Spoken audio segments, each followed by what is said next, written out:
एक ऐसा त्योहार जो अंधेरे का जश्न मनाता है। थोड़ा अजीब लगता है ना? आज हम बात करेंगे महाशिवरात्रि की, जिसका मतलब है शिव की महान रात। तो चलिए इसके रहस्यों में उतरते हैं। पर यहाँ एक बड़ा सवाल खड़ा होता है। आखिर साल की सबसे अंधेरी रातों में से एक आध्यात्मिक रूप से इतनी शक्तिशाली कैसे हो सकती है? ये तो एक पैराडॉक्स जैसा लगता है कि नहीं? इस गुत्थी को सुलझाने के लिए हमें थोड़ा पीछे जाना होगा, कुछ ब्रह्मांडीय कथाओं में।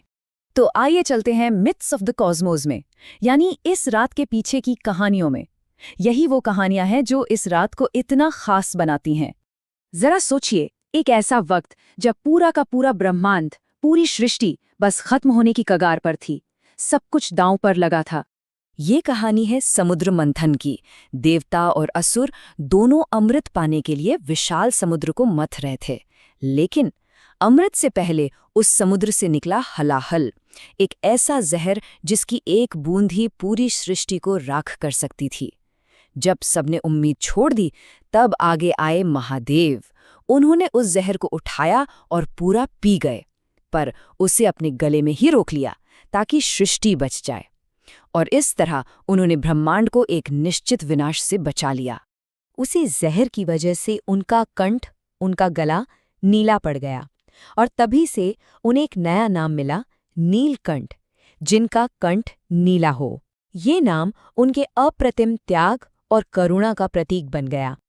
लेकिन महाशिवरात्रि सिर्फ विनाश को रोकने की कहानी नहीं है। इस रात का एक और खूबसूरत पहलू है, ये एक दिव्य मिलन का जश्न भी है। माना जाता है कि यही वो रात है जब शिव और पार्वती का विवाह संपन्न हुआ था। और ये विवाह सिर्फ एक पौराणिक घटना नहीं है, इसके पीछे बहुत गहरे अर्थ छुपे हैं। ये असल में मिलन है कॉन्शियसनेस यानी चेतना का, जिसे हम शिव के रूप में जानते हैं, और एनर्जी यानी ऊर्जा का, जिसे पार्वती के रूप में। सोचिए, ये पुरुष और प्रकृति की शक्तियों का वो बैलेंस है जिसके बिना सृष्टि की कल्पना भी नहीं की जा सकती। तो ये सिर्फ एक शादी नहीं है, ये प्रेम, सृजन और कॉस्मिक स्टेबिलिटी का जश्न है। तो इन सब कहानियों के संदर्भ में इस रात को मनाया कैसे जाता है? आइए देखते हैं a night of vigilance, how the festival is observed. इस रात को मनाने के कुछ खास तरीके हैं। सबसे पहले जागरण, यानी पूरी रात जागना। फिर उपवास, जो सिर्फ भूखा रहना नहीं बल्कि बॉडी और माइंड को डिटॉक्स करने का एक तरीका है। इसके साथ ही ओम नमः शिवाय जैसे मंत्रों का जाप चलता रहता है, जो एक पावरफुल एनर्जी क्रिएट करता है।